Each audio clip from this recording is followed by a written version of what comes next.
What's up, everyone? Aaron Nagler here for PackersNews.com live late Wednesday afternoon. Jumping on Facebook to see what's on your minds here, middle of the week. Not a whole heck of a lot going on the Packers front, but as is per my tradition, I like to come on late in the day and see what's on your minds after a day spent toiling away at whatever job you might have. Maybe you're getting ready to go to work in the evening. Maybe you're chilling at home. Who knows? But I always like to know what's on your minds and the minds of Packers fans everywhere. Omar, what's up, man? Thanks for joining us. Albuquerque, New Mexico. Jared, what's going on, man? Ernest, what's up, man? Like I said, not a whole heck of a lot going on as far as the Packers are concerned and the headlines, but plenty to talk about as always. Lloyd, clickbait, you got that right. What a headline, right? Joe, what's up, man? Justin, hi, thanks for joining, man. Dan, hello, thank you for joining us. Favre, Rodgers for your dream team QB. Ooh, Steven, starting us off with an easy one. I don't think there's any question that Aaron Rodgers is a better quarterback. But it really depends on what I want when I'm starting this dream team. If I'm, coming off of 20 to 30 years of doldrums and I need a guy to help energize my fan base with his swashbuckling play, yeah, I might take Favre. I've said this before. I understand why people choose Rodgers in these scenarios. I mean, like I said, I think he's a better quarterback. He obviously takes care of the ball. But when I pay my admission, if I'm a paying customer, and I go out to the ballpark on a Sunday afternoon, I like seeing Favre take some chances. I like watching him sling it around. I like how he tackles his guys after he throws a touchdown pass, And yeah, I get that Rodgers' numbers are probably better, and he'll probably, although this is not a sure thing, but probably beat or break a lot of Brett's passing records, especially when it comes to the Packers. But, man, for my money, just pure anything can happen on a Sunday afternoon. The drama, the passion, the energy. I was always a Favre guy, but that's just me. And I understand why, especially a lot of younger people, prefer to watch Rodgers. I know it's not Packers, but thoughts on the whole McDaniels debacle? Whew, that's a good question. I mean, he's got to have some kind of assurances that he's going to be taking over for Bill Belichick when Bill Belichick eventually steps away. Because I can't imagine him not being radioactive at this point to 31 other football teams. And I understand the people who have said, there have been instances of guys getting cold feet before. Bill Belichick is a famous example of someone who, he was the coach for the New York Jets for, a day? And then he resigned in a very famous press conference. But to me, this just feels different in the sense that he had called guys, he had offered jobs to guys while forming his staff, and then pulled out at the last minute. I just think he's got to have some kind of agreement. And I know there's reportage out there that says there is no written contract saying that he's next in line when it comes to the Patriots. But I just got to believe there's been some kind of handshake deal from Kraft to McDaniels to tell him, look, I don't doubt probably some extra money, a bump in salary is undoubtedly at hand as well. But, man, it's tough. And look, the letter of the law, he didn't sign anything. Yes, they had agreed to terms over the phone, but they hadn't, he hadn't signed a contract yet. So it ain't show friends, it's show business. And he made the decision to stay in New England. And if that's his choice, then he gets to reap the benefits and or detriments from that decision. And clearly, it's energized the Colts in a way that Chris Ballard earlier today, ending his press conference with the rivalry is back on. Well, which is good for them because it's been pretty dormant since the Patriots have been whooping their butt for the last X number of years. So we'll see. Maybe Belichick retires. Felipe, I think it's a possibility, but I tend to think if he was going to, we'd hear about it in the next week or so, maybe even before that. But I tend to think Belichick will be around for another couple of years. Now, and this is where I start to wonder about McDaniels' decision-making here. If Belichick does stick around for a couple more years, you have to think he's there for the remainder of Brady's tenure. And then Brady and Belichick both go, and then McDaniels is left now no Garoppolo, having to start all over. That sounds like a rough gig, but we'll see. Does Greg Jennings' commentary versus the Bucs age well? If you're talking about the game that he called earlier this season, no. No, it does not. Jeff, how are you, man? Thanks for joining us. Colts turned in the deflated football. Wayne, that is correct. They are the ones who complained to the league office. Now, to be fair, their complaints are the ones that were leaked to the press. There have been other complaints about the Patriots across the league throughout the years, including your own Green Bay Packers. Back in the day, prior to the whole Deflategate debacle, the Packers had lodged a complaint with the league, and they had actually, prior to a game, the last game, not the night game, but it was a couple years ago, the Packers had investigated some equipment shenanigans with the Patriots. So it's been a long-standing thing around the league, as well as obviously the taping that clearly was turned into the league office by the Jets. Those are the teams that have the huge rivalries with the Patriots, but everyone is always kind of on guard when it comes to New England. What is your complaint, if any, about New England? I have no complaints about New England. I don't think I've complained about New England. It's lovely there in the fall, and my family goes up there every August. Since Mark Murphy is the king, does he have final say in the upcoming draft? No, that will be Brian Gutekunst. It's his roster to make. Now I can only take Mark Murphy at his word, but it's Gutekunst's show to run, and it's his roster to put together. Tight end both on free agency and the draft, Julia, yes. I don't think there's any doubt that the tight end position needs a makeover, and I don't think you can really do that through one avenue or the other. I think they have to infuse it with some youth via the draft, but it's going to be awfully hard. The history of the league tells you tight ends cannot just jump in the rookie year and make a difference. It's very rare if ever happens. So I do tend to think they'll look at both avenues to try and find a way to bolster that position. Any chance we get Butler? Josh, yeah, there's a chance. I would be surprised if they got into any kind of bidding war, which is, I think, what will happen around Butler. And if that is the case, I do expect them to drop out. I don't think they're going to go toe-to-toe with anyone throwing big money around, but I think they'll be in the mix. Are we cutting Bulaga? Juan, I think it's a possibility. There's no word on that yet. I don't think they really have to make any kind of decision until closer to the beginning of the new league year, which is in the middle of March. But I have to think it's on the list of possibilities. He is getting older. He can't stay healthy. He's due a good deal, a good chunk of change. And they've shown that they can survive without him. Now, they haven't found anybody who plays as well as him. And I do think that if they make that decision, they will have to probably draft someone to either step in at right tackle and or to groom to play right tackle. But they've shown, like I said, they've shown that they can survive without him.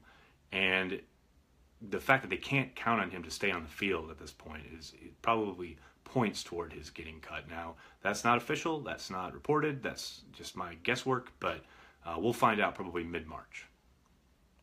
Will Lacey play another down? Good question. I'm not sure. I tend to doubt it. Don't you wish Eddie Lee Ivory could have stayed healthy? Yes. Let's see what else is up, guys. Ty's a tight end gets him on the field at the same time as some other running backs. Well, Ty as a slot receiver or a perimeter receiver gets him on the field along with some other running backs. I don't think this guy has trouble in pass protection. I don't think you want him in line blocking as a tight end. He'll get steamrolled by defensive ends. But I do think he can play in the slot and on the perimeter or even in the backfield as an H-back, and you can still utilize his skill set. Love to see Gilbert play more. Nick, I agree. I was kind of shocked how much he flashed those last two games, and after watching a season of Kyler Fackrell kind of flail around, it does make you wonder what they were thinking, keeping him on the practice squad all season long. Is he too small, Ty? Ty Montgomery? For tight end, yes. For running back or wide receiver, no. Did you see 12 throw that ball to McLovin? Yeah, I talked to Andrew about it, and that was hilarious. What a great moment from the Super Bowl. Will 82 be gone? It's a possibility. The injury there late in the year definitely clouds things. I tend to think they'll let him hit the market and let him know, like, look, you can go see what is out there as far as what teams might be willing to give you. But if you don't like you don't get a number that you like, you're more than welcome to come back to us at our number. Should we pursue a big name free agent such as DeMarcus Lawrence? Mike, I think that'd be a good name to watch. I'll be interested to see if he actually hits free agency. That's a guy who I think, I know he's on everybody's list of free agents, pass rushers to look out for, but it's really early yet, and a lot of these guys will end up getting tagged and or re-signed. So if he hits the market, I think he will be an intriguing name to watch. But let's let that. I think we need to let that play out. Any news on 42? Nothing yet. I would think we wouldn't hear much of anything until probably the combine in 3 weeks away. It's when we'll first get our first kind of hint of what's going on contract-wise with guys, just because that's the first time all offseason where everybody, agents, personnel guys, coaches, all the media, we're all in one city all at the same time for a week. And you just talk to people and things start going down the grapevine. So we'll probably hear something in a couple weeks. We need one shutdown cornerback. I don't know if you need a shutdown quarterback, but you need a cornerback. There's no doubt about that. I don't think you can go into next season counting on the Lindsey Pipkins and Donatello Browns of the world to play perimeter corner across from Kevin King. I do think you need a corner, whether it's a rookie draft pick or it's somebody you find in free agency. They definitely need to bolster the position. I don't think there's any doubt about that. Montravius Adams and Vince Biegel need to stay healthy and have a good camp. Could not agree more. Those are two guys who basically redshirted last year, missed a lot of time due to injury. They need a full offseason, especially Vince Biegel, who missed pretty much the entirety of last offseason. He needs a good, healthy offseason. And, of course, obviously, he's kind of helped by the fact that Mike Pettin is coming in and installing a brand new defense. So he won't be as far behind as he was last year, or would have been last year had he picked up, and obviously a lot of the veterans would have been ahead of him. But now, obviously, some, veterans will have a leg up just because they've been in the league for a while and they know defensive concepts and what have you.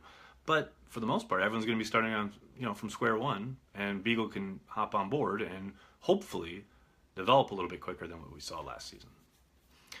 Did we take a run at Sam Shields? Mark, not that I know of. I'll be very surprised if Shields plays another down in the NFL. I know he had our interview with our Michael Cohen, wanting to get back into the league, but I think it's a real long shot. Should Hundley stay? Whew, good question, Dan. I think they'll bring him back. I don't know. At this point, he's on the last year of his rookie deal. You're not going to get much for him in trade, if anything. And he knows the offense, and you can get through a game with him. Now, that's a low bar, I understand. But I do think they'll bring in competition, and I do think he'll have to earn his spot rather than have it handed to him like he did last year. Now, that said, if someone outplays him in camp, I could very easily see them letting him go. But I do think he'll be back throughout the offseason. I could be wrong. They could draft somebody and decide to move on, but that's my feeling right now. Jordy and Randall kept or let go. I do think they'll be kept. I think Jordy Nelson will most likely restructure his deal. I don't think they'll touch Randall Cobbs, but I do expect both of them to be back in 2018. Now I say that, now I'll stop this video, and of course there'll be a headline saying that they've both been cut. I'm kidding, but you never know. Thoughts on Tramon Williams? Man, I love Tramon. I loved his game. I thought he played pretty darn well down there in Arizona last year, but I highly doubt they bring him back for one more go around. I think, I tend to think they'll try to go a little bit younger. I just think that ship has sailed. And I don't think it's anything Tramon did. He was a consummate professional when he left. He hasn't badmouthed the organization or anything, but I think they're going to try and get younger there. Who could be the cap casualty this season? Felipe, it's got Brian Bulaga is your kind of leader in the clubhouse. But any of the big money receivers, Nelson or Cobb, I'd be surprised if either one of them got cut, but you never know. Al Harris, Mike McKenzie, nice. Tramon is ball hawk for sure. Man, I tell you what, he did not play poorly down there in Arizona last year. Addition of talent will make Cobb much more effective. I agree. I think getting Aaron Rodgers back will make him a lot more effective too.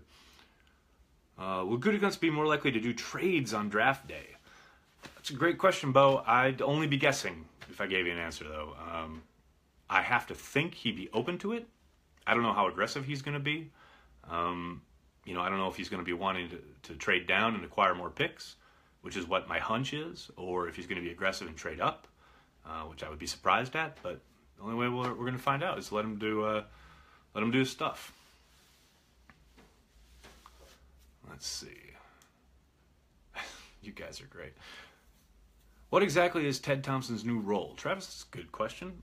He's a sounding board. He's a scout. He's a man that Gutekunst can lean on when he wants advice. He'll be writing reports, and he'll be scouting, players all throughout the draft process. But he's not making any calls. He's not making decisions on the roster. That is all Gutekunst at this point. Russell Wilson did get traded to the Yankees. That is correct in baseball. What razor club does Doherty use? I don't know, but I use Dollar Shave Club, and they're fantastic, despite the fact that I have a beard going. Compensatory picks announced soon, usually the week of the Combine. So check back in about 2.5 weeks. Hello from Kansas. What's up, Steven? Let's upgrade our Joe Thomas. Put 69 at right tackle. I don't think you want to do that. David Bakhtiari is a premier left tackle. You don't just switch him around. What do you think about number 12 calling plays this year? I don't much. I mean, I think he'll have responsibilities at the line of scrimmage like he always does, but McCarthy will be the play caller, Joe Philbin will be the sounding board, and Rodgers will have control at the line of scrimmage. Pretty simple. Ridley at 14, I think it's a possibility. Jason Kelce, best center in football? He's good. He's really good. The kid down in Jacksonville, whose name escapes me at the moment, he's pretty good as well. What's the deal in Indianapolis? Don, that's a great question. I tend to think the big question is Andrew Luck's health. You got to think, if Andrew Luck was 100% healthy, that'd be a no-brainer job for anybody to want. But without Luck there, that's a major rebuild and a big. That's a hard sell, I would think. If you had Bakhtiari and Joe Thomas, who plays left tackle? Whew. At this point, probably Bakhtiari, just because he's younger. Any chance we trade up to get Fitzpatrick? I suppose there's a chance because we haven't seen, Gutekunst operate in the draft. I'd be surprised though. Steve, I miss Mark Chmura. You can catch him on the radio. I think. Is he still on the radio? I think he is. Do the Packers have to overpay for free agents? That's a good question. I don't think so in the sense of like, they got to pay guys to live in Green Bay kind of thing. I don't think they can really compete in the sense that, the Clevelands and the Jacksonvilles and the San Franciscos of the world have like 60, 70, $80 million worth of cap space. They're the ones who overpay because they've got the space. And, they're, for the most part, have been bad teams. Now, obviously, Jacksonville has finally turned it around. But when you're a terrible team, that's when you have to overpay. The Packers, they don't have to overpay to lure someone in. They have Aaron Rodgers. They're contenders. It helps. Aaron, what's up, Thomas from Vegas? How you doing, man? Did you expect Casey Hayward to be this good? No, Alex, I don't think anybody did. Anyone who did when the Packers let him walk in free agency and now is turning around and saying, oh, I always knew he was going to be great, is lying to you. Nobody in the NFL thought he was going to be that great. If they had, they'd have been lining up to throw money at him in free agency. The Chargers obviously liked what they saw on film and took a chance, and it's paid off for them handsomely. But, everyone who kills the Packers for letting Hayward walk, you just got to go back and watch his last year in Green Bay. I mean, he was very inconsistent. He flashed some ball skills, but didn't exactly get his hands on a lot of interceptions. And, for the most part, he looked like a, middling player who it was understandable why they let him walk. Now, obviously, he's stayed healthy and really balled out there in San Diego. And, God bless him. It's good for him and good for them. Skip Bayless called Hayward because he went to Vanderbilt. Okay. Brady or Rodgers if you're starting a team? Oh, Rodgers. No question, Lindsay. Zero question. He's more athletic. He's able to make more throws from more places on the field. And I think he does a better job as an improviser. Now, Brady obviously is all world when it comes to diagnosing at the line of scrimmage, placing things from the pocket, maneuvering in the pocket, and manipulating secondary coverage with his eyes and body language and things like that. And he does a lot of little things that probably don't get taken for granted by your everyday fan. But to me, Rodgers is just a better athlete / quarterback. Now, that said, a lot of this depends on, who do you have around him? What offense are they in? Who is their defense? What defense is playing, on the other side of the ball? So, their defense. There's a lot of kind of components to that. But if you just look at the athlete playing the position, I'll take Rodgers. How will Green Bay address right tackle this offseason? Free agency or the draft? I think both. I think they'll look at free agency, although there's not a whole heck of a lot out there. Maybe Justin Pugh in New York. I know he's set to hit free agency and he's played right tackle, although he's more of a guard. Maybe someone like that, but I tend to think they'll look at free agency, but most likely end up drafting somebody. Do you see Jared Cook making a comeback, Elias? Not in Green Bay. He signed for, I think, 2 more years out in Oakland. So I doubt that happens anytime soon. We need a Julio Jones, Calvin Johnson for Rodgers. Well, yeah, Seth. 30 other teams are saying the same thing, dude. Yeah, of course. Oh, you mean they just got to go find a generational talent? Well, why didn't you say so? Yeah, of course they do. Everybody wants that. Those guys only come along once in a lifetime, though. Do you ever see us getting who to replace who? Sorry, guys, they go so fast. If Green Bay runs that trick play, does Rodgers catch the ball? Yeah, I think so. We saw Brett Hundley catch it in Detroit. I'm sure Rodgers would. Do we see Brady win in Green Bay if he's given the same horrible defense? Probably not. Probably not. Can McCarthy be a successful starter? Yes, Peter, at right guard. Or at guard in general, but definitely at right guard. I don't think he's starting right tackle in the NFL, but I do think he'll be a very good guard. I'm not going to sit here and say he's going to be an all-pro or even a Pro Bowler, but I do think he's going to be a good player in the NFL for a long time if he's allowed to play at right guard. Martellus Bennett quit on the Packers. Yes, he did. What are your thoughts on the Packers running back situation? Who is the starting back? I think Aaron Jones should probably be the starting back eventually, but he's got to step up his game in pass protection. This is something, he knows, the franchise knows, everybody knows. But until he is rock solid in pass pro, Jamal Williams will continue to be the lead back, simply because the Packers do so much at the line of scrimmage that at any point they can jump into a passing play, and if and when they do, they got to be able to protect the franchise. That means Jamal Williams will continue to get the nod. Now, I do think Aaron Jones is a more talented runner, has better vision, definitely more of a breakaway threat in the open field, but you cannot put a premium on protecting the franchise. Who was your favorite rookie? Ever? Or do you mean last year? I don't know. It's a good question.